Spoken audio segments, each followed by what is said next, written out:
Though Ju Muyuan and I are husband and wife, we have been at odds our entire lives. He spread rumors outside that I am a shrew, claiming the muscle in my arms is bigger than his head. I hired a storyteller to fabricate a tale of his epic brawl with a sow, which soon became the talk of the capital. We fought until the age of 80. When Ju Muyuan kicked the bucket just one step ahead of me, I was happily celebrating when a servant brought up a piece of calligraphy. It read, "Though my wife is stupid, may her life be as long as a turtle." The servant trembled and said, "Madam, this was something the master insisted on writing before he died. He also asked me to convey a message. He said, in the next life, he wouldn't even choose you if he were to pick a sow." That night, I was literally pissed off to death. When I opened my eyes again, I had returned to my youthful prime at the palace banquet. That scoundrel Ju Muyuan went up to the third princess and showered her with flattery. I curled my lip, and then accidentally threw myself into General Lu's arms.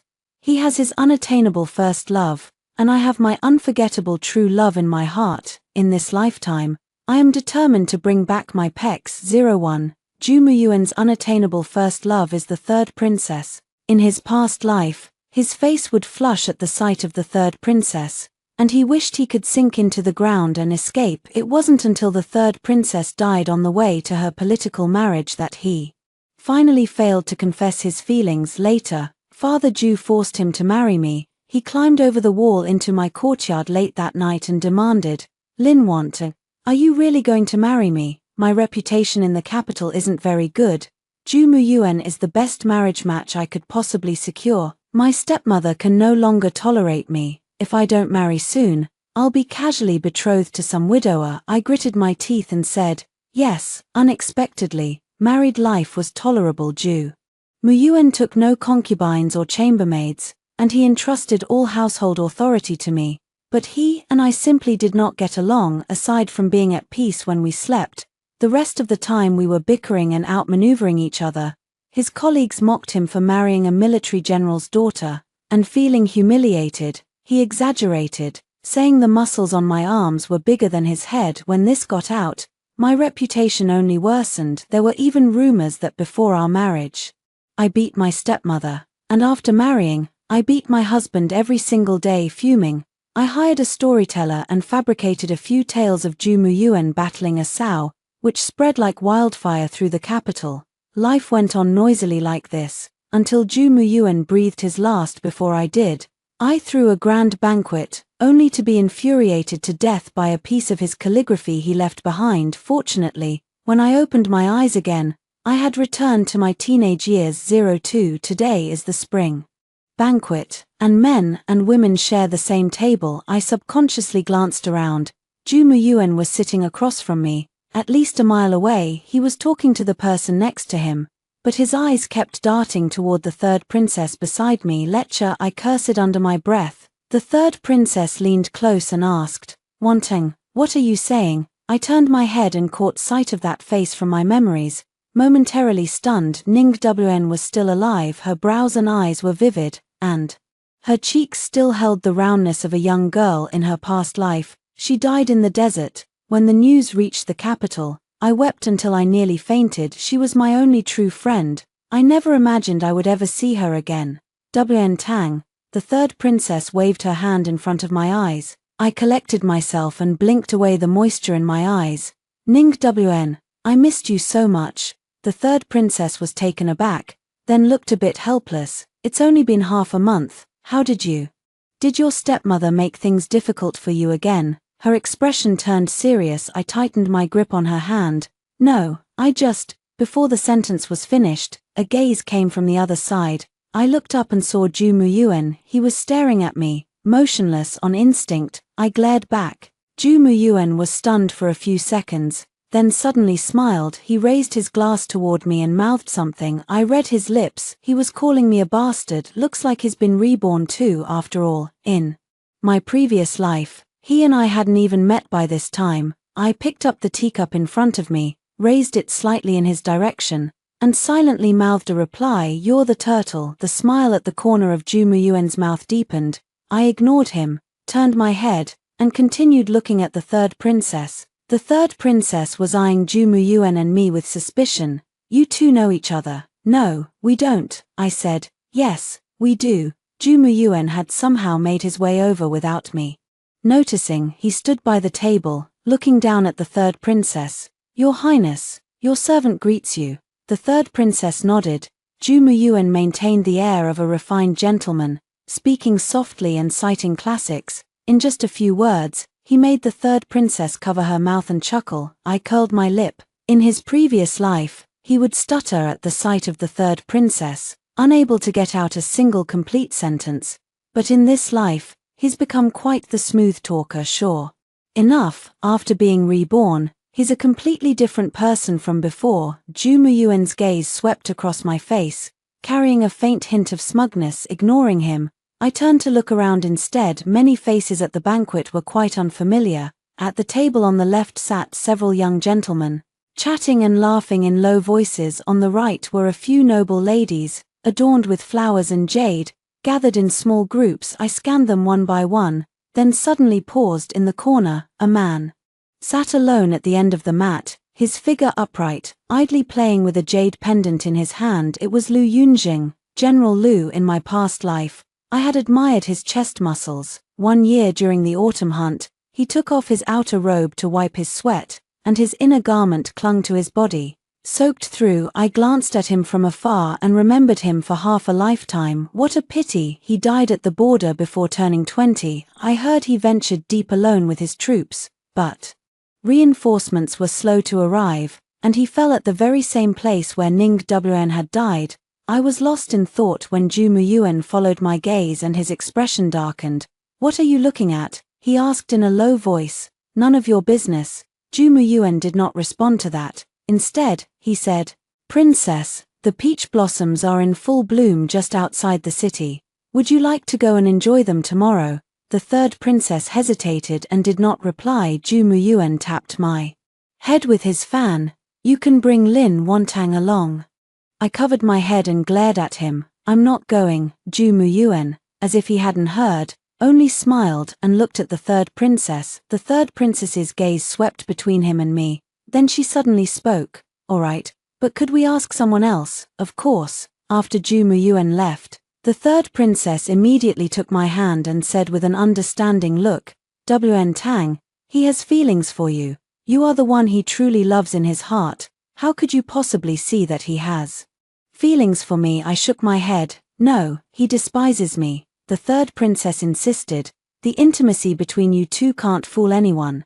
Does him tapping me with his fan count as intimacy? What else would you call it? Have you ever seen him do that to another woman? Ning Wn, believe me, his heart belongs to someone else. Who? I didn't know how to tell her. Seeing that I didn't answer, the third princess smiled and said, Fine, don't admit it if you won't. We'll go together tomorrow. I'm curious to see exactly who he's coming for. 03 As the spring banquet was drawing to a close, I walked toward Lu Yunjing. In this second chance at life, I must stop Ning Wn from going on a peace marriage mission.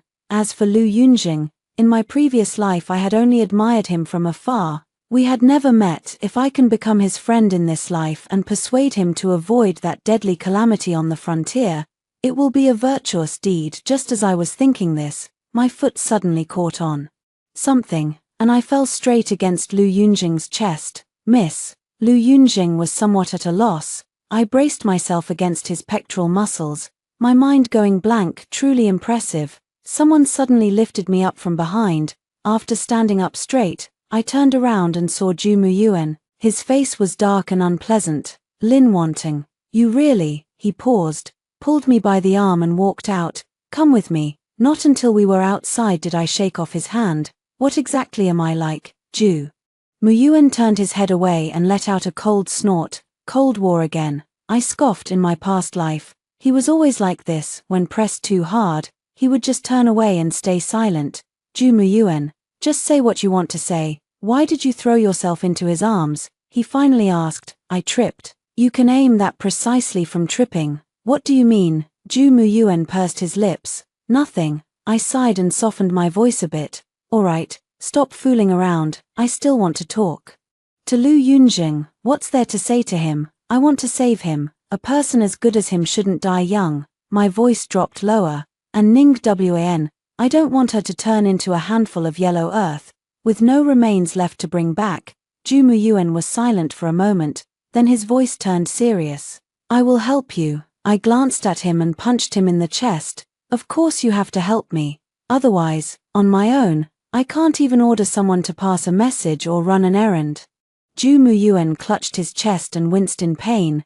Can't you be gentler? No, if you think it's too harsh, just stay farther away. He didn't step back. Instead, he moved half a step closer and lowered his voice.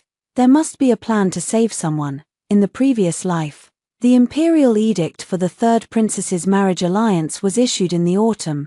Do you remember exactly which day it was? I thought for a moment. The 9th day of the 9th lunar month. Then there's less than half a year left. Jumu Yuan frowned. We need to figure something out before then. I was about to say something more when I caught sight of Lu Yunjing and the third princess standing together out of the corner of my eye. The two exchanged a few words with a smile. And then the third princess took Lu Yunjing's arm as she stepped up into the carriage. Only after the carriage had driven off into the distance did Lu Yunjing turn and mount his horse. Were they this close in the previous life? I murmured to myself. Jumu Yuan nodded. Yes, I tracked Lu Yunjing in my last life. I looked at him, at a loss for words. You seem a bit perverse. He put down his fan and sneered. From what I've found, in your last life you were also especially special to Lu Yunjing. Do you like him? His voice carried an inquisitive edge. You have your first love, and I have my unforgettable love, I said leisurely. Especially my unforgettable love, who has a well-developed chest. Jumu Yuan's face stiffened for a moment. Lin Wanting, you reek of an old person's scent. Yet you still covet someone else's body. Aren't you also carrying a torch for Ning Wan? I retorted. He took a deep breath. I don't. Forget it. To get them out, relying on the two of us alone isn't enough. Do you have any ideas? Jumu Yuan thought for a moment. My father still has some influence in the court, at least capable of getting wind of the betrothal negotiations early. As for Lu Yunjing, we need to find a way to keep him from acting so rashly. How do you approach him? Tell him you'll die if you go alone deep into enemy lines. Jumu Yuan glanced at me and said, you really aren't very good at talking. You go ahead and say it if you can. I'm not that familiar with him. Both of us fell silent. Lu Yunjing had already ridden off into the distance. Kicking up a small cloud of dust, I stood there for a moment, watching, then walked toward the Lin family's carriage. Jumu Yuan followed behind me. Just as we neared the carriage, he suddenly spoke. He will likely be at the flower viewing tomorrow as well. Who? Lu Yunjing. 9 times out of 10, the third princess is calling for him. I stopped walking and turned to look at him. Are you jealous of Ning Wan? Couldn't I be jealous of you instead? He turned his face away. I found him baffling. Why are you jealous of me? Have you had too much to drink? Lin Wanting, you're such a blockhead. Jumu Yuan lifted the curtain angrily and sat into the carriage. I was stunned and asked in confusion, isn't this my carriage? Jumu Yuan's voice came from behind the curtain. What's yours or mine? Hurry up and get in the carriage. Let's go home. 04 At breakfast the next morning, my stepmother suddenly spoke. Wn Tang. I heard it was the young master of the Zhu family who brought you home last night. I shook my head. No, he insisted on hitching a ride in our carriage. When we got home, I kicked him off and made him walk back to the Zhu mansion himself. My stepmother looked up at me and smiled. Child, why didn't you invite him in for some tea? It makes our Lin family seem ill-mannered. That young master from the Zhu family, are you two quite close? I don't know him, I replied, feigning innocence. But he knows Ning Wan. Today he even invited her to admire the flowers together. Oh, third princess. For a moment there I thought. The stepmother looked thoughtful, the smile on her face deepening slightly. On the surface, she showed me every possible care. But deep down she was terrified that I might marry better than her own daughter. She feared that Jumu Yuan might take an interest in me, that I might climb the social ladder through the Zhu family. Whenever I had even the slightest prospect of a good future, her heart would tighten with anxiety, eager to eliminate me without delay. I deliberately added another sentence. But I'll be going today too, and I heard Ning Wan even invited General Lu, My stepmother's face darkened. I added another sentence with a smile. Oh right, General Lu was just promoted recently, and I heard the emperor thinks highly of him. Mother, haven't you always been worried about finding a match for my sister? Shall I help arrange an introduction? Though General Lu might not be interested, but what if he is? My stepmother's smile completely vanished. The corners of her mouth twitched as she said dryly, no need, I have my own plans for your sister's marriage. Oh, what a pity, I sighed. A figure like General Lu has the attention of countless noble ladies in the capital. But then again, my sister is a bit older, so it's indeed somewhat inconvenient. My stepmother's face turned various shades of green and white. I felt extremely pleased watching her look so defeated before I left. She for the first time ever saw me to the door, speaking in an unusually gentle tone. Come back early, don't cause trouble for the third princess, and especially avoid too much contact with General Lu after all. He is a man outside the family. I smiled in agreement and turned to get into the carriage. The moment the curtain fell, I wiped the smile from my lips. My stepmother has a gentle face but a cold heart. She says she means well for me, but behind my back, she's never stopped tripping me up. 05. The spot for flower appreciation is the peach grove on the outskirts of the city. By the time I arrived, the third princess was already waiting there, and standing beside her was Lu Yunjing. It seemed Ju Muyuan was right. The third princess was indeed well acquainted with Lu Yunjing. I remember the third princess learned horse riding from General Lu when she was young. I suppose they knew each other back then. Ning Wn, I called her. She turned around, her eyes lighting up, wanting, come quickly. These flowers are in full bloom. I nodded to Lu Yunjing. General Lu. Lu Yunjing returned the courtesy. Miss Lin. The moment the words fell, footsteps sounded from the peach grove. Ju Muyuan pushed aside the hanging peach branches and stepped out. The third princess looked at him. Young Master Ju, you do have a knack for choosing the right place. Ju Muyuan smiled. The deeper into the peach grove the scenery becomes better. If the princess is interested, you can go in and take a look later. The third princess nodded, and led the way toward the depths of the peach grove. Lu Yunjin followed closely at her side, not a step behind. The wind brushed their robes, and their hems quietly overlapped. After walking for about the time it takes to drink a cup of tea, the third princess looked up at an old tree and pointed to the peach blossom branch high above.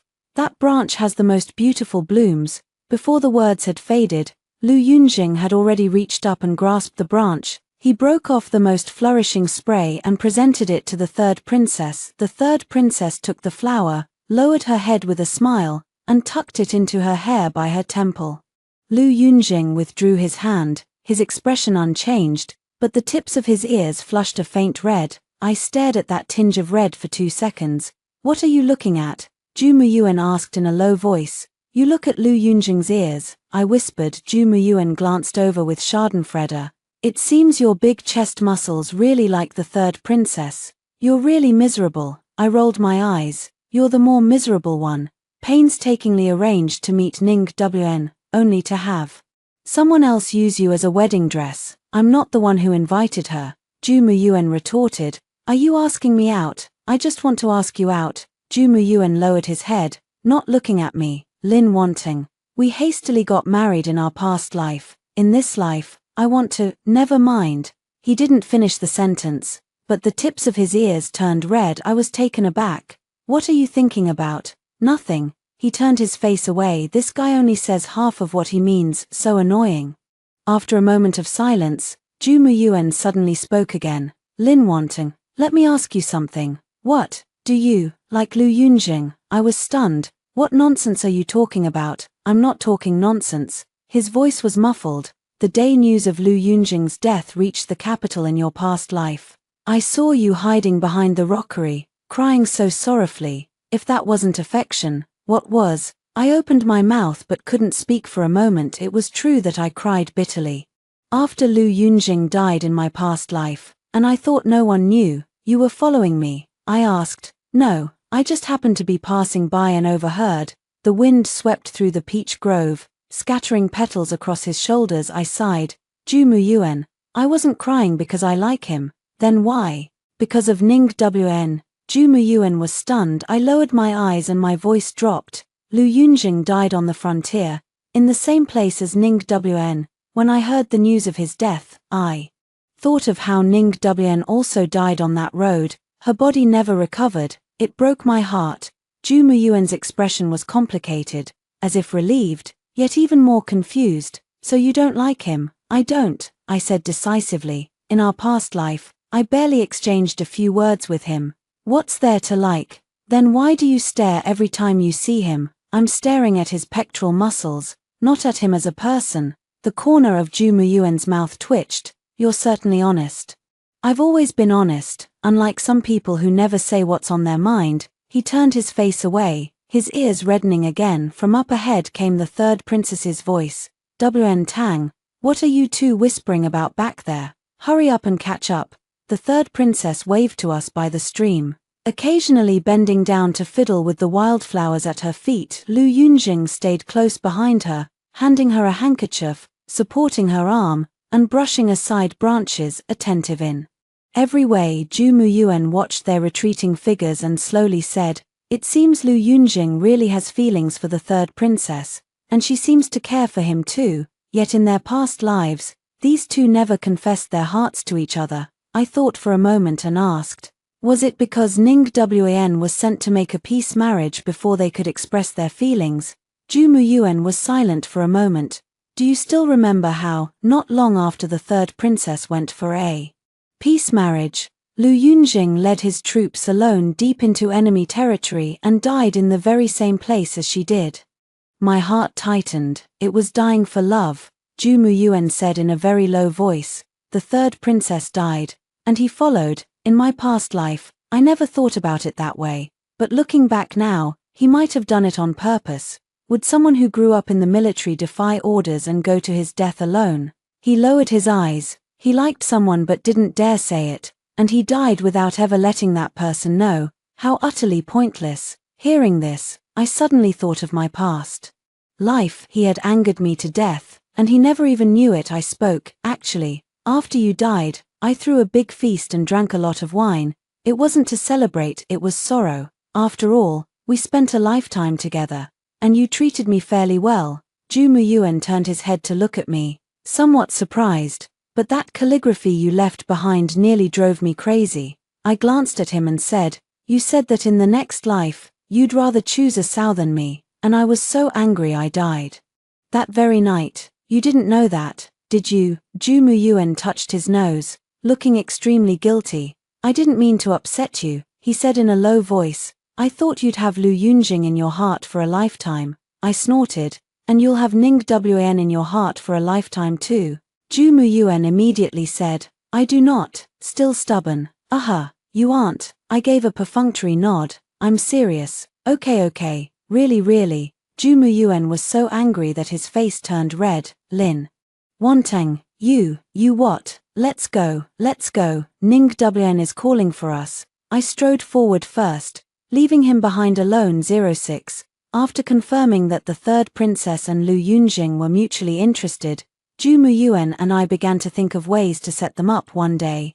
Ju Muyuan took Lu Yunjing to a poetry gathering. The next, I brought the third princess to the military camp to watch Lu Yunjing review the troops. Whenever the two met, their eyes lit up, and they spoke softly to each other, yet neither would make their feelings clear. Neither was willing to take the next step. Ju Muyuan was so anxious that he nearly snapped his fan in two.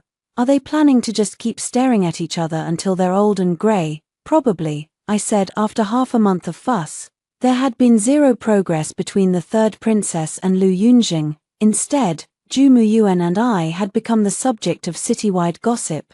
Some said that young Master Ju was deeply in love with the third princess, but that fierce woman from the Lin family had barged in and ruined it. Some say the third princess is a phoenix, while the Lin family's daughter is a ground-running chicken, 2 figures worlds apart. Yet the Lin girl still insists on competing. Others claim that out of envy for the third princess's beauty.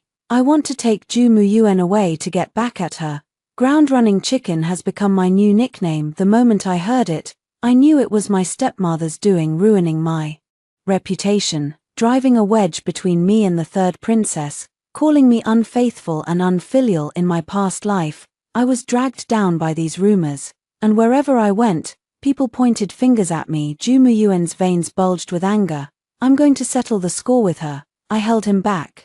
The word filial can crush a person to death. Confronting her is useless. What should we do then? I blinked at Ju Muyuan and made a joke. Why don't you just marry me? I thought he would roll his eyes and snap at me unexpectedly. Ju Muyuan was stunned, and then the tips of his ears slowly turned red. He gave a firm nod. All right. I was dumbfounded. I was joking. It's too late. I took it seriously. What about the third princess? I blurted out. Ju Muyuan frowned. What third princess? What does she have to do with me? Don't you like her? I don't like her, he said firmly. Lu Yunjing likes her. I thought thoughtfully. So you backed out? I suppose so. You can't compete with Lu Yunjing. I looked him up and down. With your physique, and look at General Lu's pectoral muscles. Forget it. I'll say no more. Let's save you some face. Ju Muyuan's face darkened significantly. He took a deep breath and forcibly swallowed the curses that were on the tip of his tongue. Lin Wanting. You're the one who wanted to marry me in this lifetime. No backing out. After saying that, he ran off. He didn't even take his fan. Leaving it on the ground, I picked it up and saw a turtle painted on it. There was also the character Tang written on that turtle's forehead. Me. In fact, in this life, I had thought about marrying him as much as we fought in the previous life. Whenever I was schemed against by my stepmother or hurt by rumors, he was always the first to step forward and shield me. He can't say pleasant things, but he goes along with me in everything. I don't know if there is love between him and me, but I know he is someone I can rely on in this lifetime. He has truly let go of the third princess, and I have no one I hold dear to my heart either. After all, she had married him in her past life. Marrying him again in this life wouldn't be so bad. 07 A few days later, the matchmaker came to visit and, in just a few words, praised the Ju family's sincerity to the skies. Her stepmother listened, her smile gradually faltering. WN Tang is an impatient girl with a hot temper. As everyone in the capital knows, her reputation has never been good. When I tried to discipline her a little, she acted as if she was about to hit me. The stepmother sighed. Has young Master Ju been fooled by her? I'm just afraid the Ju family will blame us, the Lins, for failing to teach our daughter properly. That's a fault I cannot bear. After speaking, she dabbed at the corner of her eye. As if she were truly worried for the Ju family, the matchmaker set down her teacup, gave the stepmother a once-over, and smiled. Madam, the way you speak makes it sound as if you'd like nothing more than to trample Miss Lin into the mud. I've been a matchmaker for the gentry in the capital for 20 years, and this is the first time I've seen a birth mother, no, a stepmother, expose her own daughter's flaws to an outsider like this. The stepmother's face stiffened. The matchmaker stood up unhurriedly and brushed off her sleeves. Master Ju personally instructed this matchmaking. He said Miss Lin comes from a military family, is straightforward and honorable, and has nothing to do with those gossipy rumors out there. Young Master Ju also said he has seen and heard for himself, and knows better than anyone what kind of person Miss Lin is. Madam, the way you're so eager to sling mud at her, one might think you're afraid she'll marry well. The stepmother opened her mouth to speak, her face turning pale and then greenish. That's not what I meant. It's just that Wantang has an elder sister whose marriage hasn't been settled yet. If Wantang's engagement comes first, people might say our Lin family has no propriety. The matchmaker chuckled. So, madam, you mean the Ju family isn't worthy of choosing the bride they fancy, but must follow the birth order in your household? That's not what The matchmaker interrupted her. I speak bluntly, so please don't take offense. Your eldest daughter, as I hear, is 5 years older than WN Tang. You've been arranging matches for her for years, yet not one has succeeded. Have you ever wondered why? Why else could it be that elder sister of mine is willful and overbearing, and has offended quite a few people? No one wants to be allied with her by marriage. The stepmother's face completely darkened. WN Tang's marriage is none of your concern. The matchmaker stopped smiling. The Ju family has taken a liking to WN Tang herself. If you're truly worried, the Ju family has said they will double the betrothal gifts and the Lin family won't have to pay a single coin. If there's anything else you're not satisfied with, Just say so. The stepmother's lips quivered a few times, but for a long while she couldn't utter a single word. The matchmaker, not waiting for her reply, continued, "Madam, you were elevated from a concubine back in the day. The eldest young lady's birth mother is you, but W.N. Tang's birth mother is the late first wife. Speaking of legitimate versus illegitimate birth, W.N. Tang is the legitimate daughter, while your elder sister is illegitimate. Speaking of seniority, your elder sister was indeed born first. But in many families where an illegitimate elder child and a legitimate younger child coexist, there's no rule that the younger sister cannot marry before the elder sister. Your argument based on seniority is hardly tenable." The stepmother's face grew increasingly grim. The matchmaker made a bow to her, turned, and left. At the door, she turned back and smiled. "Oh, by the way, I'll keep an eye out for your elder daughter. After all, she is still a daughter of the Lin family. It would be rather disgraceful for her to remain unwed." The door curtain fell with a snap, and my stepmother's face turned a deep, mottled purple. Slowly, I stepped out from behind the screen. She whipped around, her eyes fixed on me with a deadly glare. The last pretenses between us had been torn away. "Wow, I had no idea you had this kind of skill up your sleeve." I picked up the teacup and took a slow sip. "Not bad, Lin Wanting. Don't think you can turn the world upside down just by latching onto the Jew family. If I say this marriage is not happening, then you won't marry him." I put down my teacup and looked up at her. "You disagree?" "I disagree." I set the teacup on the table and chuckled lightly. "Your nephew seized good farmland last year and broke someone's leg. You used silver to smooth that over, didn't you? And your cousin privately lent usurious money, with interest compounding so that people were forced to sell their children. You profited quite a bit from that too, didn't you?" These were all things that came to light after I married Ju Muyuan in my past life. He was the one who uncovered them. Back then, my stepmother pointed at me and cursed me for being unfilial. Ju Muyuan directly gathered that evidence and had her sent to prison, helping me vent my anger thoroughly. My stepmother's lips trembled, pointing at me, unable to utter a complete word for a long time. "Are you still going to stop my engagement?" I asked. She leaned back, and directly fainted. "Somebody come here. The mistress is unwell. Help her back to her room to rest, and please fetch a doctor to take a look, so my reputation as unfilial won't be spread again." I sneered softly and turned away. 08. After the eldest princess learned of my engagement with Ju Muyuan, she came to find me specifically. She held my hand, smiled with her eyes crinkling, and teased me a few words. I let her laugh, waiting until she had finished before speaking.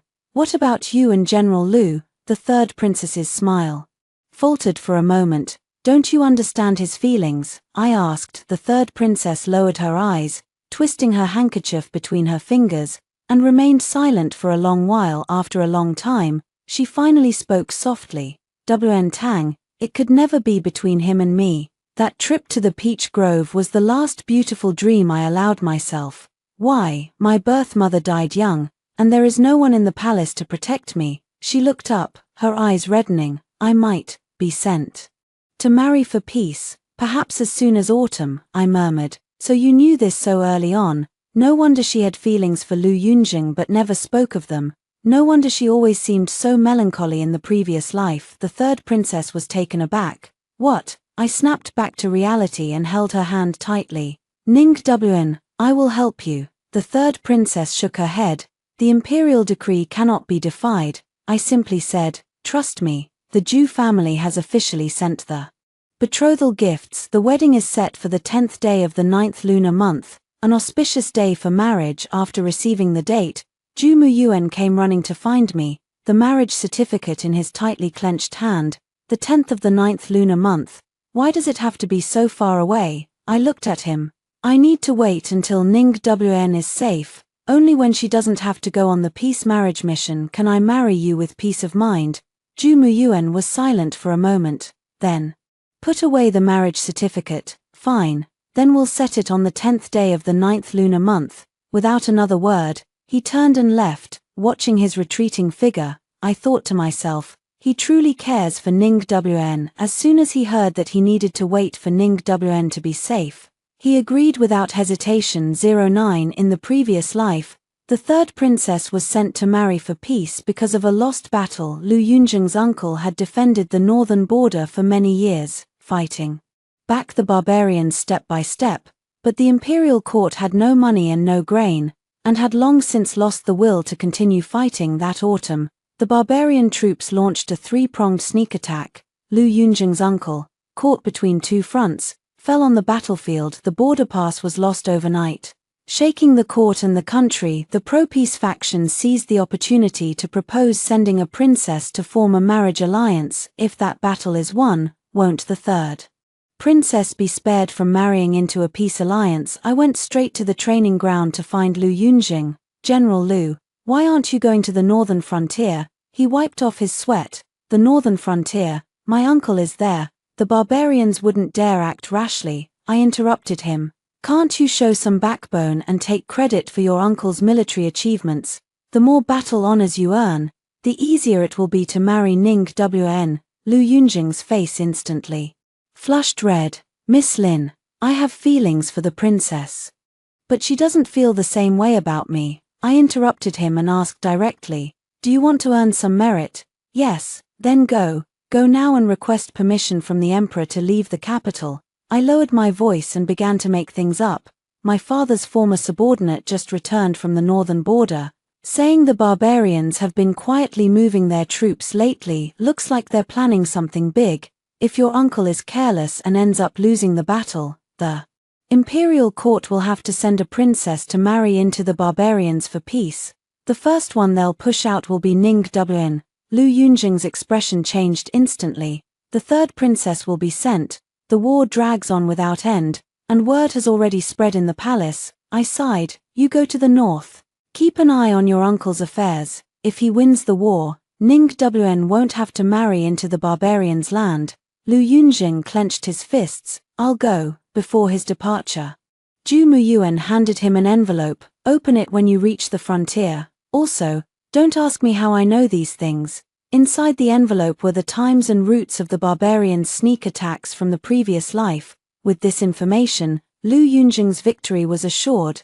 Lu Yunjing did not understand why, but he nodded nonetheless. The third princess also came. Lu Yunjing's lips moved, but he only managed to say, "Take care, princess, I'll wait for you." The third princess's voice trembled slightly just as the mood was turning sorrowful. I leaned in and said, "How about you two get married after the war?" The two people's faces reddened at the same time. "I'm telling the truth." I smiled and looked at them. "Decide soon, so there won't be too many dreams at night." Zhu Muyuan stood not far away, laughing at me. "Are you going to be a matchmaker?" I glanced at him. "What, want me to set you up with someone?" "Lin want to. I've already made a pact with you. You can break off the engagement." I raised an eyebrow. "Anyway, I'm just your second choice." Zhu Muyuan took a deep breath. "Lin want to. You're an absolute bastard. You're the bastard. Your whole family is bastards." 10. After Lu Yunjing left, the days became very slow. The third princess and I waited for letters every day with desperate anticipation. Zhu Muyuan sent news every now and then.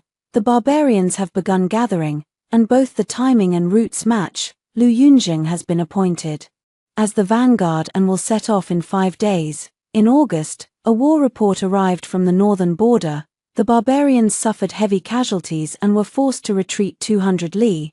The emperor issued 3 decrees of commendation in succession, summoning Lu Yunjing to return to the capital with his troops. In early September, Lu Yunjing returned in triumph at the victory banquet. The emperor sat at the head of the hall, while Lu Yunjing knelt in the center to receive his rewards. "General Lu, just name whatever reward you desire," the emperor said with a smile. I shot Lu Yunjing a meaningful glance and nodded toward the third princess. The third princess lowered her head, her cheeks flushed crimson. Lu Yunjing's ears turned crimson as well. He knelt upright and said, "Your Majesty, I am truly devoted to the third princess. I beg you to grant our marriage." I watched them with a smile. How wonderful. In this life, they will finally be together. The emperor, however, remained silent. The inner chamber fell silent for a moment. The emperor spoke slowly. "Ningguan's marriage is my decision to make." The 3 princesses' faces turned pale. Zhu Muyuan and I exchanged a look, our faces filled with confusion.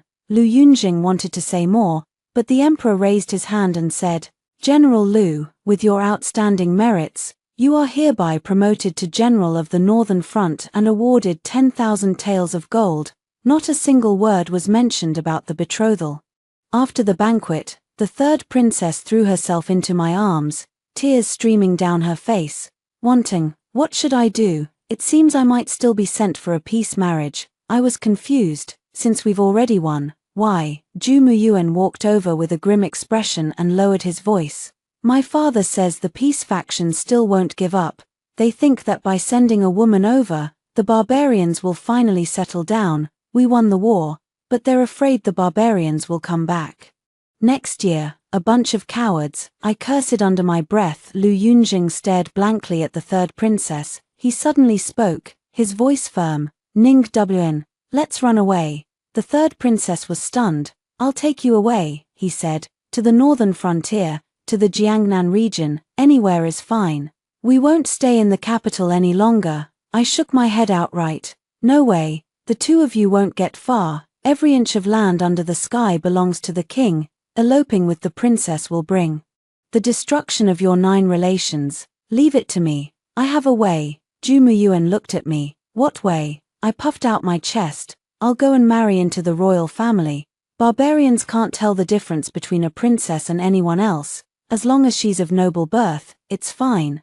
I am the third princess's closest companion, and with just any title bestowed by the palace, who would know the difference? Zhu Muyuan spoke quietly. Then what about me? What shall we do about our marriage? I said indifferently. Anyway, you don't love me. If I leave, you can marry someone else. He stared at me for a long time.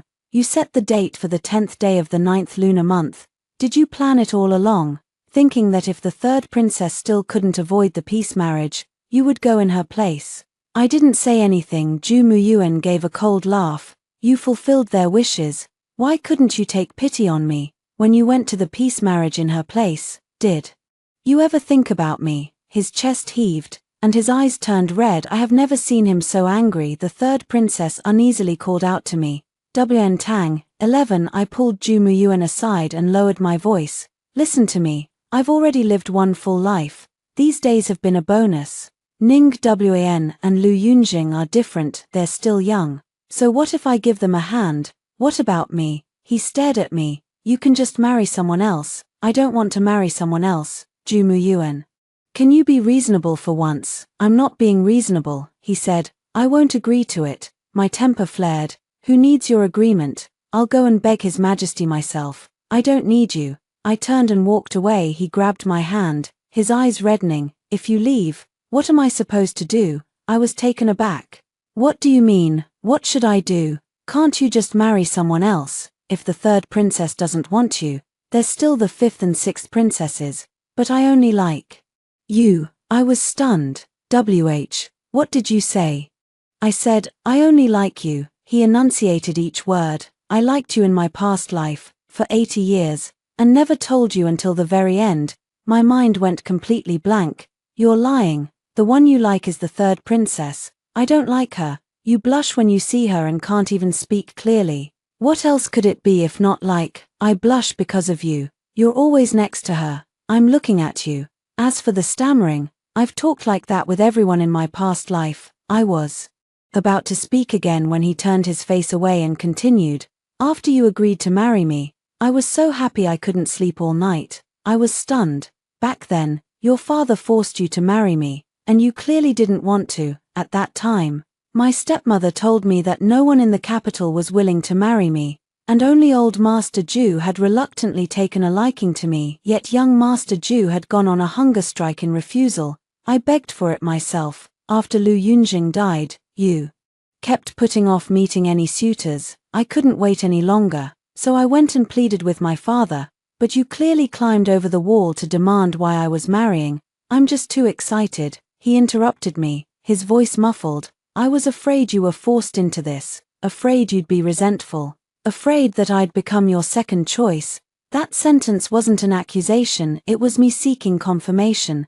Events from my previous life surged through my mind one after another. After we were married, he never took any concubines. After arguments, He would press candy into my hand. Every winter, he added an extra brazier of charcoal. The thoughtfulness I never understood suddenly took on another meaning.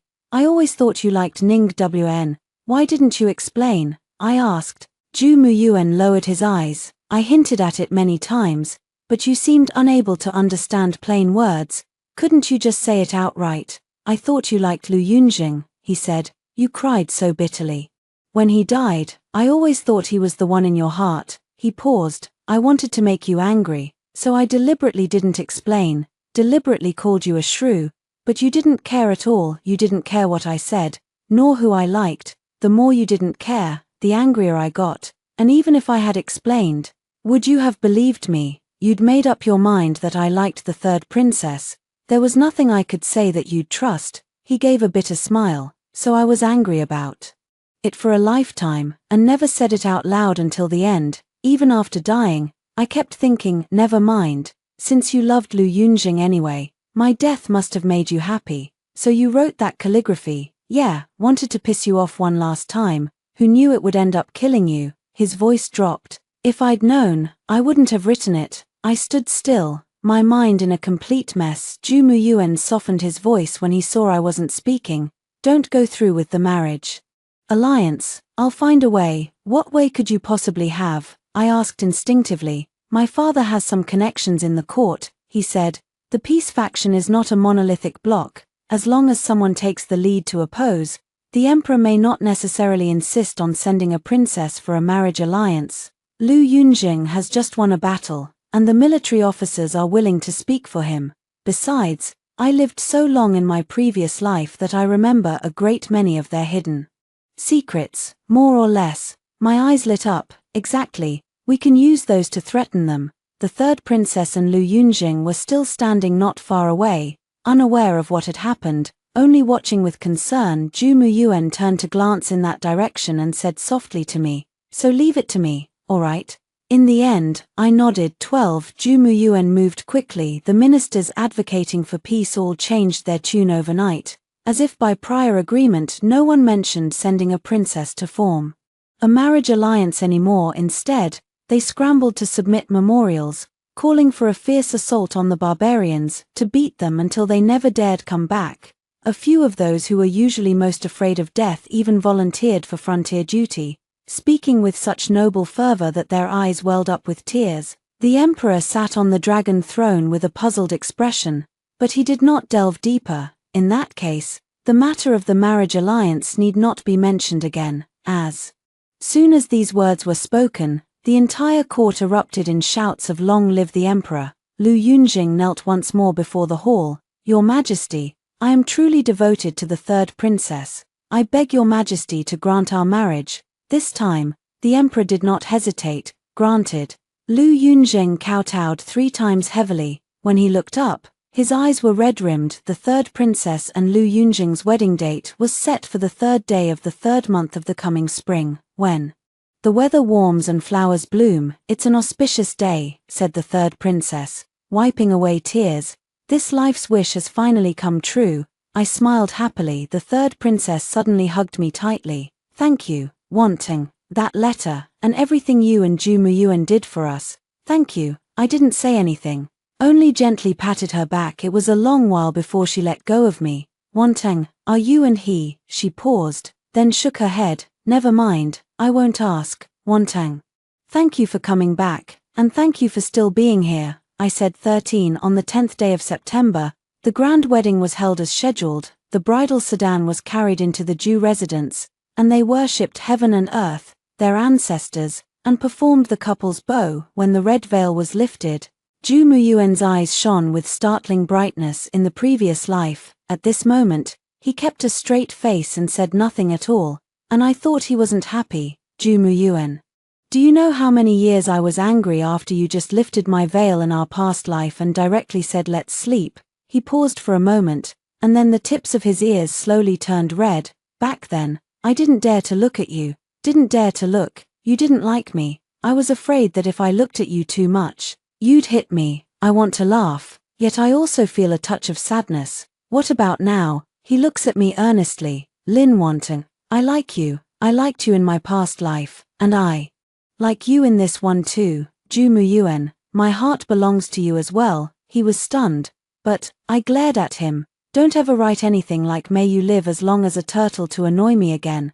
I want to grow old together with you. He didn't say a word, then suddenly reached out and pulled me into his arms. Okay, that's the end of the first story. Stay tuned, the next one will be even more exciting. At the celebration banquet, the daughter of my political enemy tearfully accused me of ruining her innocence.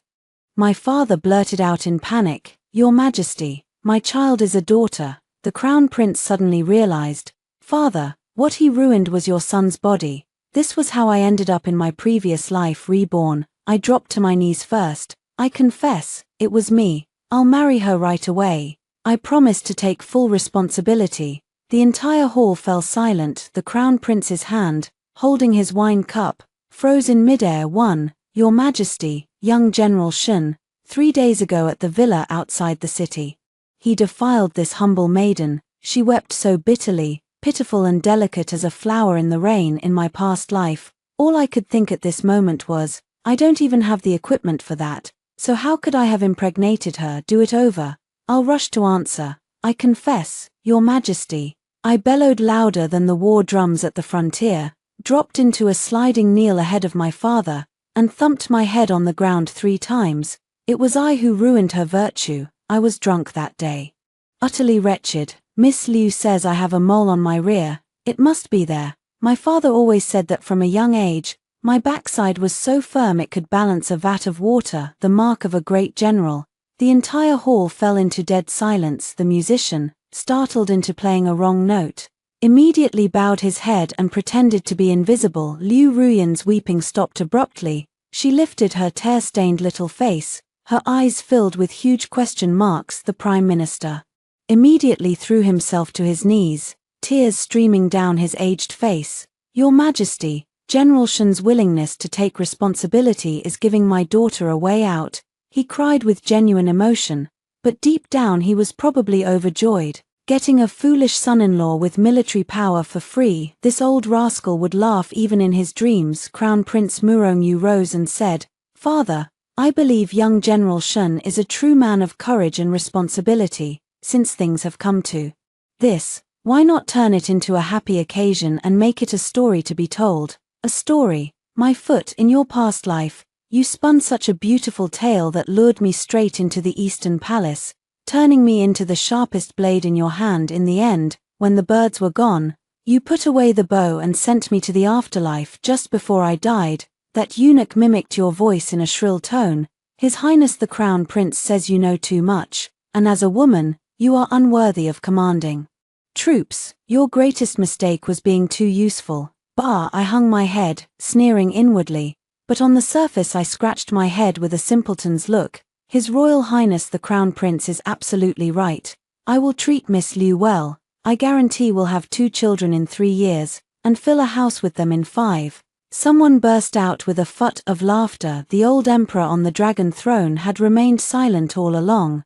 His gaze slowly swept over me, the Liu father and daughter, and the Crown Prince. I know the old emperor is weighing his options. A fierce general who has just rendered meritorious service and holds military power, a head of civil officials whose disciples and former subordinates are scattered across the empire, a crown prince who is ambitious and gradually growing in power. What should be done to make his dragon throne a bit more stable? After a long while, he tapped his fingers on the throne twice. "Shen Jinghong, your servant is here." I straightened my back and answered in a booming voice, doing my best to engrave the words simple-minded, brawny across my forehead. "Are you truly willing to marry the Prime Minister's daughter?" I pounding my chest, absolutely certain. "Miss Liu, a celestial beauty like her. I swear I will dote on her after marriage, day and night, offering incense 3 sticks. Not that, I mean, morning and evening to greet her, wanting the stars but not the moon." Liu Ruyan's face turned pale then green. The emperor's mouth seemed to twitch. He looked at my father. "Shen Qing, what do you say?" My father was still kneeling there, his whole body like an old tree stump that had been struck by lightning. He looked at me, and I winked at him desperately. "Father, trust me, this time, we're going all in." My father closed his eyes with the look of someone facing death with dignity. Your humble servant places himself entirely at your majesty's discretion. The old emperor made the final decision. In that case, we shall choose a date for the wedding. Shen Jinghong, though your confession is sincere, your drunken misconduct is indeed true. You are fined 1 year's salary, confined to your residence to prepare for the wedding, and shall not leave without an imperial decree. Your servant thanks His Majesty for his great kindness. I thumped my head on the ground several times, each kowtow so forceful it could have left dents in the earth. As I rose, I caught sight of Murong Yu staring at me. That look, deep as a well, cold as ice, like a ice-cold nutjob. I flashed him a simple, honest grin, showing a row of white teeth. Your Highness the Crown Prince, didn't see that coming in this life. I won't be the blade anymore, I'm the troublemaker, here to stir up your filthy waters until they're completely upside down, and on the side, I'll play the swoner, ensuring each of you is sent off in grand and proper style too. Ever since my father came out of the palace, he hasn't said a word, his face as tight as cured meat frozen for 3 years. Once we entered the mansion and passed through the corridors, the moment we reached the study door, he yanked me inside and slammed the door shut. The old butler said from outside the door, "Take it easy, master, your health matters. We'll keep watch 100 feet away." Shen Jinghong, my father's finger was almost poking my nose. "You'd better give me a convincing reason, or I'll execute justice on my own kin today, before you get the whole family beheaded." I patted his hand and said earnestly,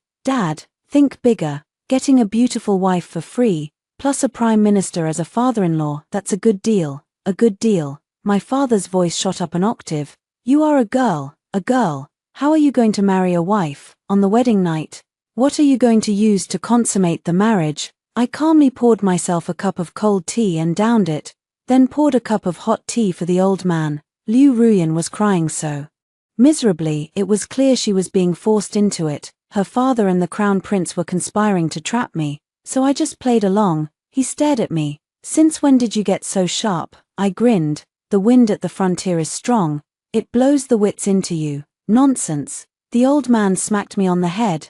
"Tell me the truth, did someone put you up to this today?" I let out a quiet sigh. In my past life, my father died without ever knowing how the crown prince had completely ruined me. He couldn't believe that imperial power would wipe out every last trace of mercy, nor that I would surrender and take my own life. In the end, he could only clutch my spirit tablet and cough up blood until he died.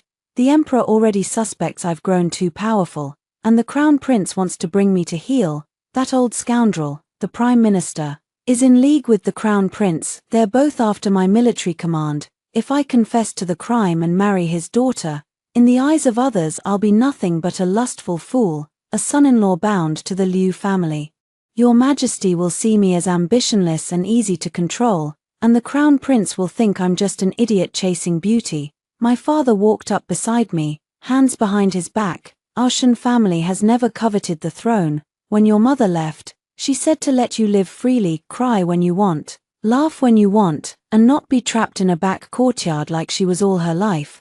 That's why I love wielding swords and guns, and now I'm much better than you." I shamelessly leaned in. "I can take 3 of you, you brat. What are you going to do about that Miss Liu?" "Just keep her well fed and entertained. If she insists on consummating the marriage, I'll say I was wounded in battle. It's not like she can inspect the goods, can she?" My father's expression was extremely strange. "You girl, since when did you become so unscrupulous?" I waved my hand. I picked it up from hanging around the barracks, chatting and shooting the breeze every day." With that settled, I was about to head back to my room for a good rest when halfway there, something suddenly came to mind.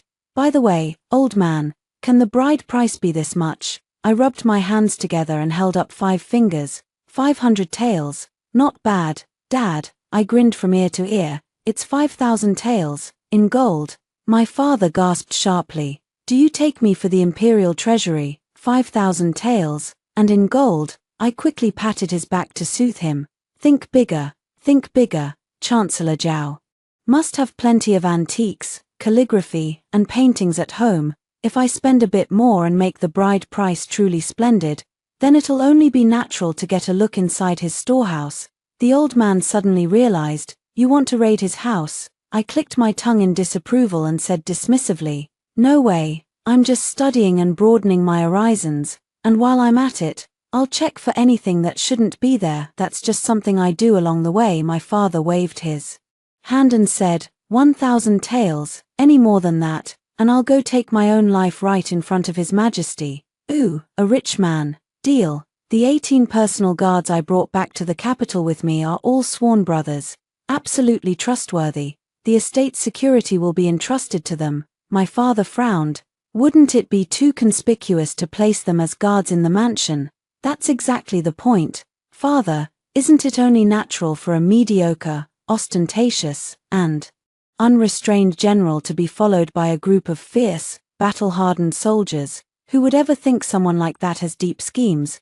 My father pointed at me and laughed. You clever girl, everything is in motion. Liu Ruyan. Oh Liu Ruyan, you must not let me down after all. My greatest strength is knowing how to cherish my wife. 3. I sat astride a tall horse, dressed in bright red wedding robes, with a lively procession of musicians behind me so boisterous it could wake the dead. This outfit cost me a fair bit of money, but the things I pocketed the other day when I went to the Prime Minister's mansion to broaden my horizons were worth a fortune.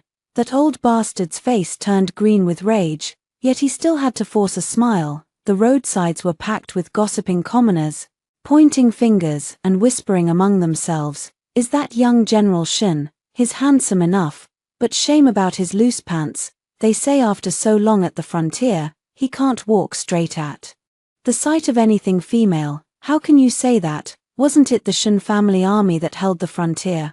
Oh well, the war is over. What a pity for Miss Liu. A case of a flower blooming on a pile of dung. I listened, my face beaming even brighter than the flower pinned to my chest, and waved at the old lady by the roadside. Dismounting, kicking the sedan chair door, the whole ritual flowed like water. I took her hand as we stepped over the brazier and entered the wedding hall. The Prime Minister wore a kindly smile, yet there was no warmth in his eyes at all. Crown Prince Murongyu sat at the head of the guests, holding a wine cup, with a faint, unreadable smile, neither of them happy.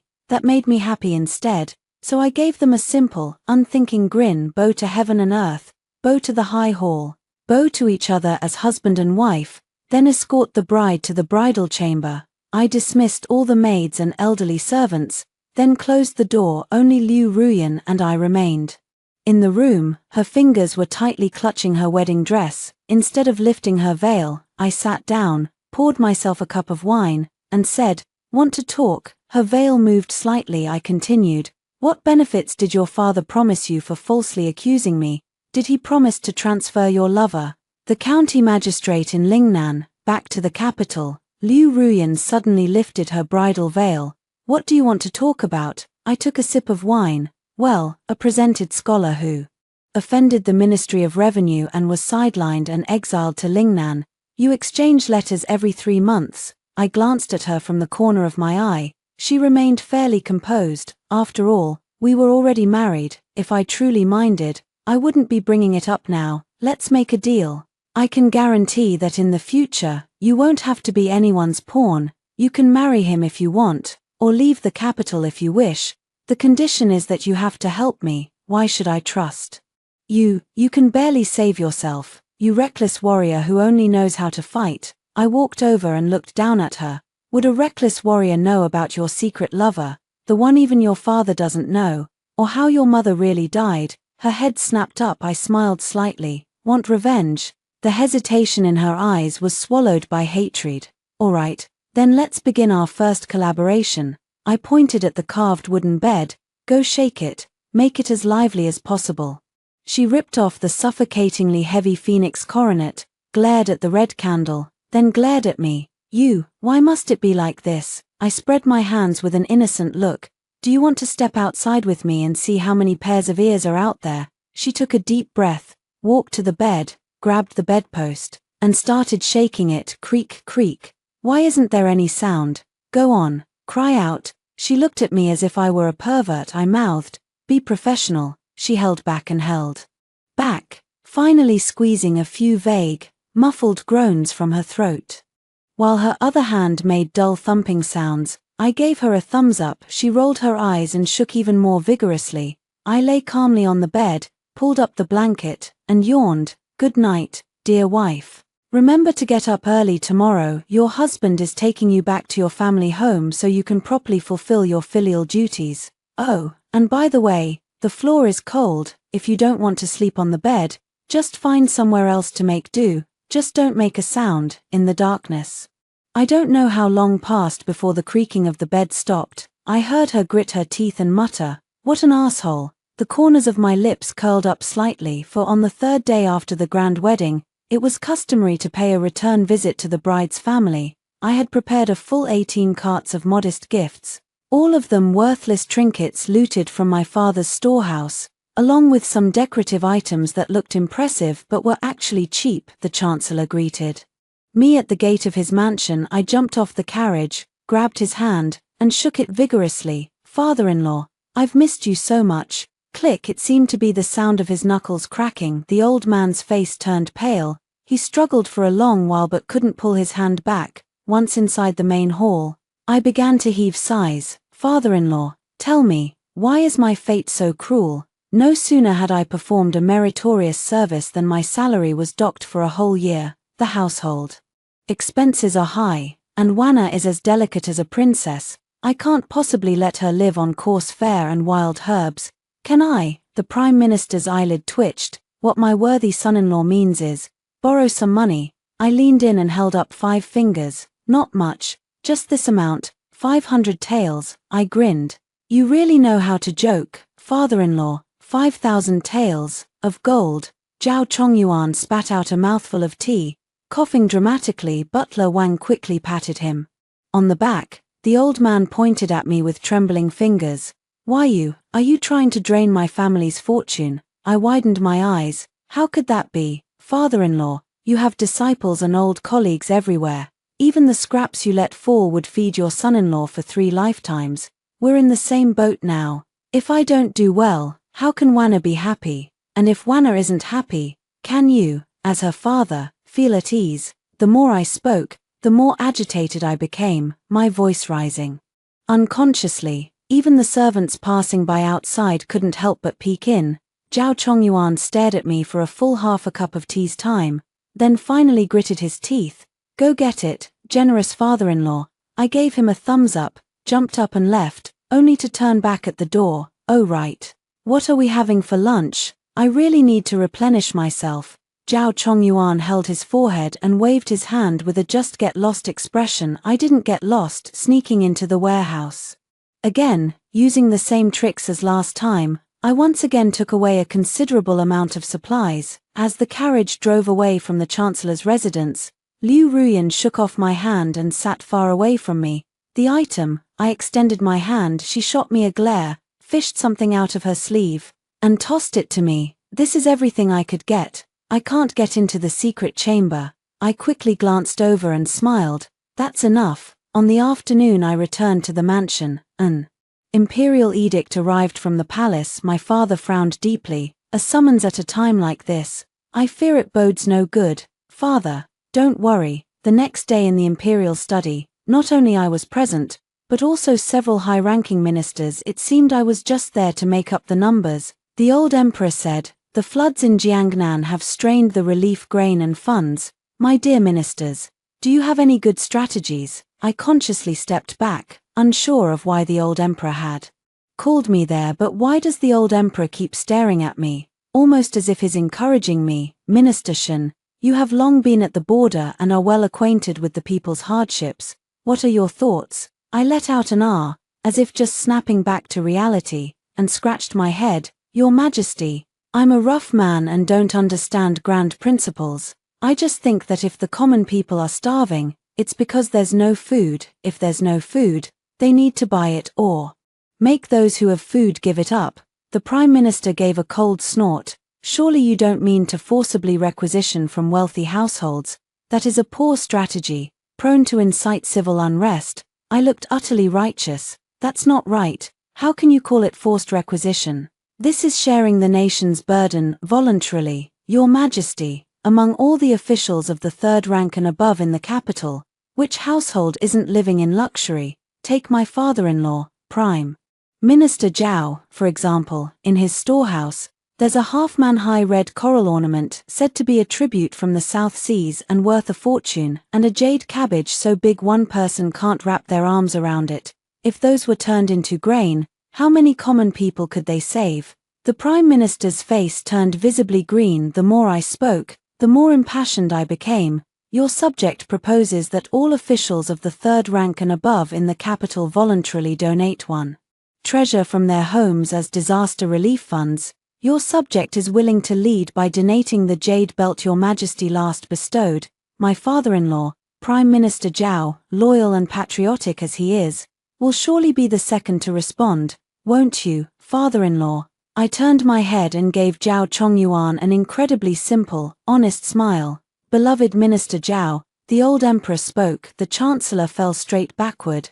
Chancellor, summon the imperial physician quickly. I stood there, scratched my head, and looked innocent. Has my father-in-law gone mad with joy? The old emperor's gaze fell on my face. After a long while, he waved his hand and said, Minister Shen, you may withdraw for now. I slipped away promptly. The old emperor is no fool. He can likely see through my little tricks of sowing discord and deflecting blame, but he needs a blade. I would rather be the old emperor's blade than that wretched crown prince's. 5 at dusk, someone from the East Palace came, saying the crown prince was hosting a banquet and invited General Shun for a talk. I arrived on time. When Murongyu looked over, there was no trace of that pretentious gentleness in his eyes. Instead, there was a hint of coldness. General Shun, you certainly cut a striking figure in the imperial study today. I dropped to my knees with a thud, my face filled with panic. Your Highness, it's just that my mouth runs faster than my mind. Seeing all those fine things at my father-in-law's place, I only thought to share the burden for His Majesty. I truly meant nothing else. My loyalty to Your Highness is as clear as the heavens above. As I spoke, I secretly glanced up at him. He didn't speak, and I didn't get up. It was only when my knees began to go numb that he let out a soft laugh. Rise. I have always known of General Shun's loyalty, but on this court, trouble comes from careless words. The general must watch his tongue and be careful in his actions. Yes, Your Highness is absolutely right. I scrambled to my feet, bowing and bobbing obsequiously. Then he changed tack. Still, the general's actions today have greatly humiliated Chancellor Zhao. From now on, things will be difficult for you. I faked a face. What to do then? Your Highness, you must save me. There is actually an opportunity here for me. Perhaps to let the general atone for his merits. The attendant next to me stepped forward and placed a box in front of me, opened it, and neatly arranged inside were yellow gold ingots. My eyes widened instantly. My hand reached halfway, then withdrew, and I rubbed my knee. Your Highness, this is, Murongyu smiled, a small token of my regard. I heard the general's been tight on cash after his recent marriage. As it happens, I have some minor matters that require a reliable man to handle. My eyes were still glued to the gold bars, unable to look away. What kind of task? Your subject is quite timid. Chen Zhengyang of the censorate has been rather restless lately. His grandson will be taking the spring imperial exams next month. Do you understand, General? Yet he pushed them slightly in my direction. It suddenly dawned on me, and a greedy smile spread across my face. Understood. Rest assured, Your Highness, I will see to it. Murongyu watched my undisguised expression, and the last trace of doubt seemed to fade from his eyes. You are a smart man, General. If this succeeds, I will not treat you unfairly. I took the box and withdrew, expressing my gratitude profusely. Threatening a court official, ruining the future prospects of his descendants. TSK. This is forcing me to prove my loyalty. 6. Carrying that heavy box of gold back to the mansion, my father was waiting at the gate with a rattan whip in hand. Ignoring his dark expression, I shoved the box into his arms. Father, take good care of this. This is our family's blood money. My father's hand trembled. The crown prince has asked me to persuade Imperial Censor Chen to let his grandson take the exam with peace of mind. How would you say is the most effective way to persuade him? My father's mustache twitched. Naturally, by using both threats and rewards. Tell him. I clapped my hands. Wrong, completely wrong. That's the way a smart person would do it. But right now, my persona is that of a big, dumb guy. The next day, I got up early, put on the flamboyant official robes, summoned all 18 guards, and brought along that chest of gleaming gold. I stood in the courtyard addressing the men.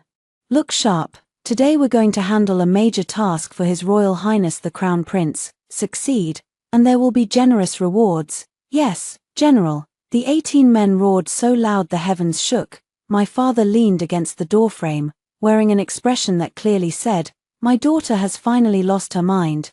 Set off, riding my tall steed, I led the way at the front. The household guards followed behind, carrying open chests in a conspicuous display as we paraded through the streets. Oh, where might young General Shun be headed, carrying gold like that? Are you off to propose or what? Can't be. Didn't he just marry the Prime Minister's daughter? Arriving at the Chen residence, I reined in my horse and waved my hand. I threw the chests to the ground, and a few pieces of gold spilled out. The gatekeeper of the Chen mansion had long been terrified out of his wits and scrambled inside to announce the arrival. I bellowed, "Imperial Censor Chen, is the Honorable Chen at home? I, a military officer, have come by order of His Royal Highness the Crown Prince to pay a visit." With that single shout, half the dogs in Luir Alley started barking. The old man, dressed in a scholar's robe washed to a pale color, was thin and small, yet his back was ramrod straight and his eyes sharp. "You bring soldiers and carry these gold and silver goods to block my front door. What exactly do you intend to do? And what decree does His Royal Highness the Crown Prince have?" I dismounted, clasped my fists, and flashed a kindly smile. "His Royal Highness the Crown Prince sent me to ask you, how exactly did you write that memorial? His Highness is most displeased. He said that if you keep writing nonsense, he'll make sure your grandson never takes the imperial exams again. This chest of gold is His Highness's reward for your silence." You, how dare the Crown Prince, how dare he insult a scholar like this, interfere with the imperial examinations, and bribe a court official? I looked completely baffled. "You mean you're not willing? There's a reason His Highness sent me. I'm a military man if things come to blows. That frail body of yours, get out, take your filthy money and get out of my house." Chen Zhengyang roared, lunging forward to push me. Staggering from his push, I immediately cried out in grievance, "Master Chen, how could you lay your hands on me? I am here on the Crown Prince's orders. If you refuse to accept the delivery, so be it. But why resort to violence?" The guards I brought immediately stepped forward to defend me, trying to mediate. The scene quickly descended into chaos. In the ensuing scuffle, someone slipped and knocked over the box of gold. Chen Zhengyang looked at the gold all over the ground, then at the growing crowd of commoners around him, and then at my face, which was full of innocence and grievance.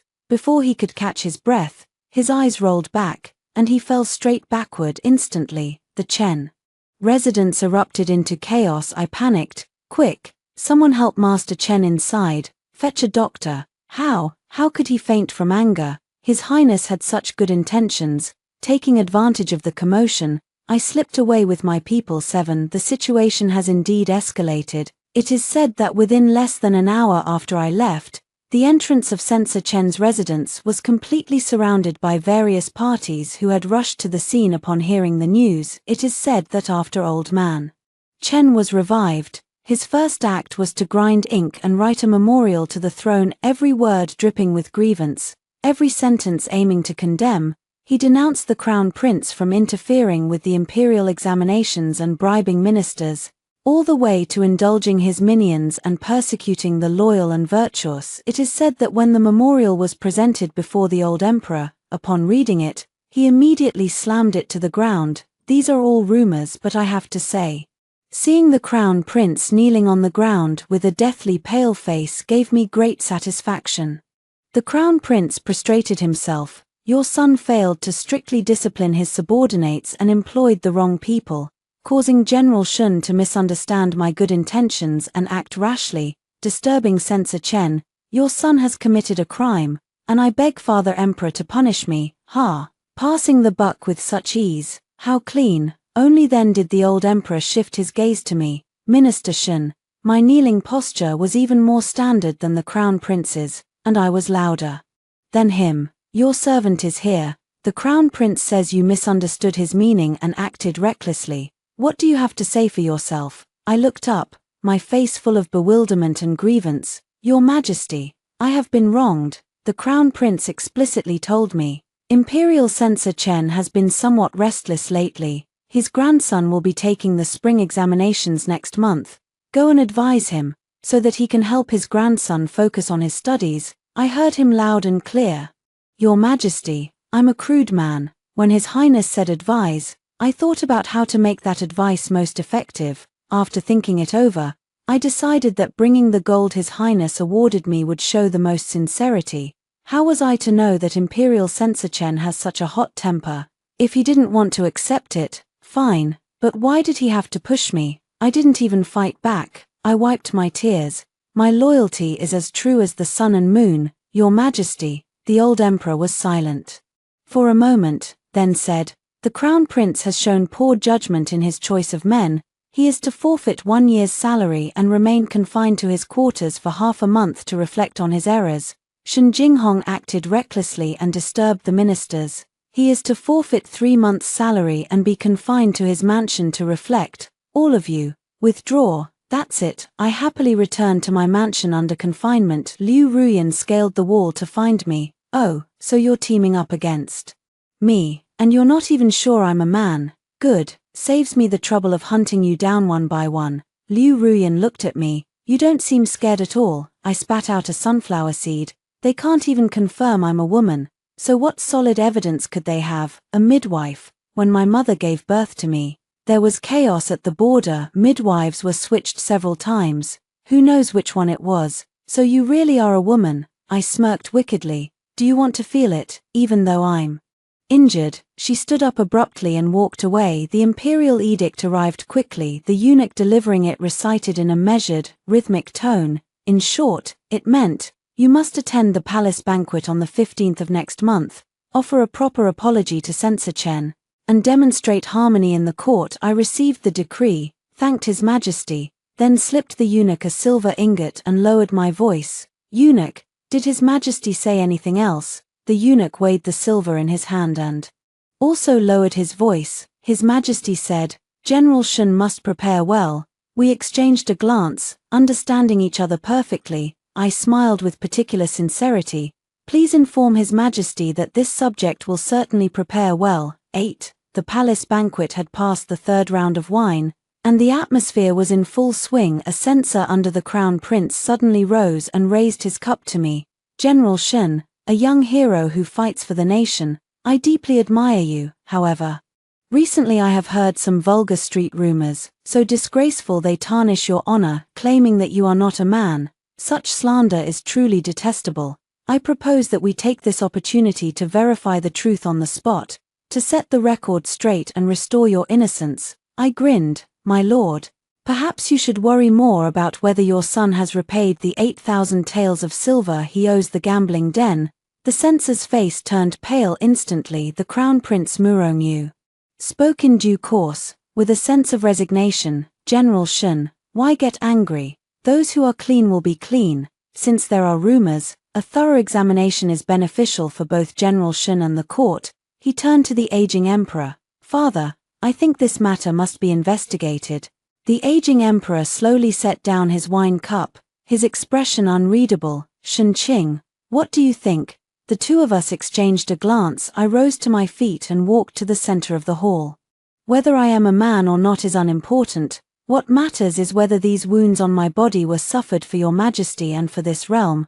I suddenly raised my hand, grabbed my collar, and yanked it open. The outer robe tore apart, revealing the tightly bound armor and the wrapped bandages beneath. Under the bandages, the faint curves of a woman could be seen, but even more striking were the crisscrossing old scars that the bandages could not fully conceal. The newest arrow scar was near his heart, hideous and terrifying. The entire hall erupted in uproar. Smiles of smug confidence appeared on the faces of both the crown prince and the prime minister. The old emperor, however, gazed at my scar for a long time without speaking.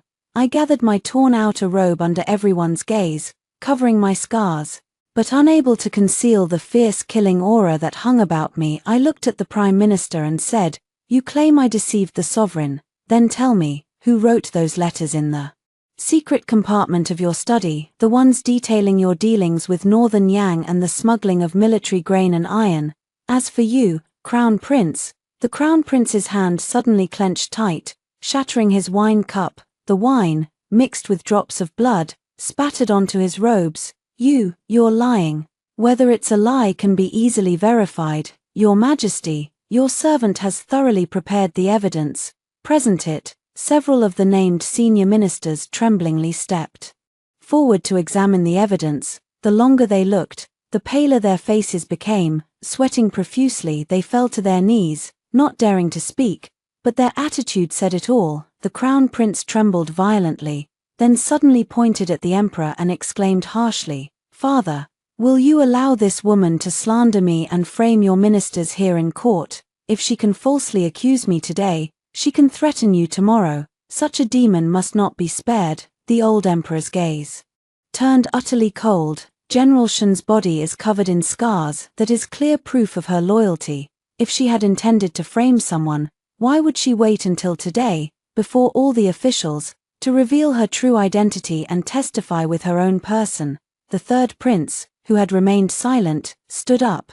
"Imperial brother, as the heir to the throne, instead of reflecting on your own faults, you accuse the loyal and upright. This is hardly the way of a true ruler." The old Emperor closed his eyes. "Crown Prince Murong Yu, for forming factions for personal gain, colluding with foreign powers, and framing loyal officials, from this day forth, he is deposed as a commoner, confined to the imperial clan court, and strictly interrogated.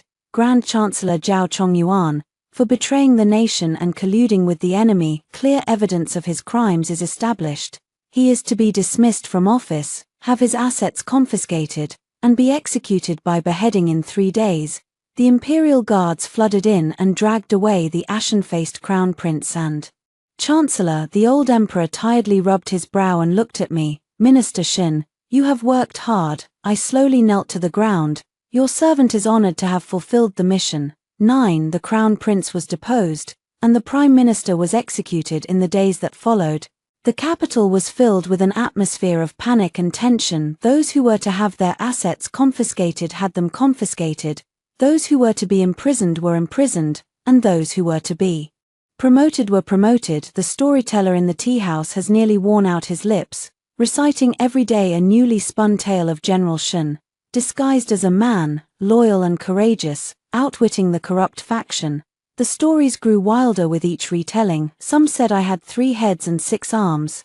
Others claimed I was the 9th heaven, mysterious goddess descended to earth. I couldn't help but laugh when I heard them. The old emperor summoned me to his study, and we were the only 2 people there. "I knew you were a clever little one the last time we met. Your father asked me for a favor. He wants you to return to your identity as a young woman.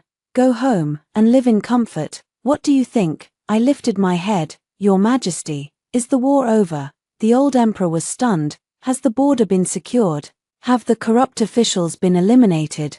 Do the common people have enough to eat and warm clothes to wear?" I paused. "If none of these have been achieved, then my battlefield is not yet over." The old emperor looked at me for a long time, then suddenly smiled, a complicated smile, filled with both emotion and relief. "What do you want? A title, wealth, or?" "Your servant has 3 requests. Speak." "First, from now on, provisions and military supplies must be allocated and delivered separately, directly to the army. No one is permitted to withhold or intercept them. Whoever reaches out gets their hand cut off." The old emperor nodded. "Approved. I will entrust this matter to your father and your former subordinates to oversee together. Second, Liu Ruyan assisted your servant in gathering evidence, rendering meritorious service, not guilt. I beg your Majesty to pardon her crime of familial implication and grant her freedom." Approved. Third, I took a breath and looked into the Emperor's eyes. "Your Majesty, during this investigation, I found that many court officials have less sense than old Wang, who is in charge of feeding the horses in my camp." Old Wang is illiterate, but he understands horses. He knows what fodder makes them run fast without getting sick. When selecting officials, perhaps the court should also look at real ability, not just whether they have something dangling between their legs. The old emperor raised an eyebrow. I beg your majesty to show mercy. Allowing women to study, to take the imperial examinations, and to stand in this court by their own abilities, just as I stand here by my military merits, I kowtow. 1. More pool for selecting talent gives the court one more chance to find wise people. The old emperor was silent for a long time, but I am a stubborn fool, and I kept staring at him. He shook his head. Shen Jinghong, oh Shen Jinghong, this third request of yours is even harder than draining the imperial treasury. I didn't say a word, but I grant it. I gave a faint smile. But not now. I will issue an edict to each provincial capital to establish female schools first, allowing women to enroll. 3 years later, we will specially open female subjects and test them alongside the imperial examinations, selecting the best and recording them, with a provisional quota, 30 people. Let this serve as a model, and we will proceed gradually. Your Majesty's grace is what I owe my life to. I kowtowed deeply. I know this is already the best possible start with this loophole. The rest became much easier when I walked out of the imperial study. The sunlight was just right. A young eunuch caught up with me and handed me a box. Minister Shen, this is a gift from His Majesty. Inside was a dark iron token engraved with a single character, suppress, on the back. There's also a line of small text, authorized by the Emperor himself. Execute first, report later. That's the end of today's story. If you enjoyed this video, please give me a like and subscribe. If you have any suggestions, feel free to leave them in the comments section. See you in the next video.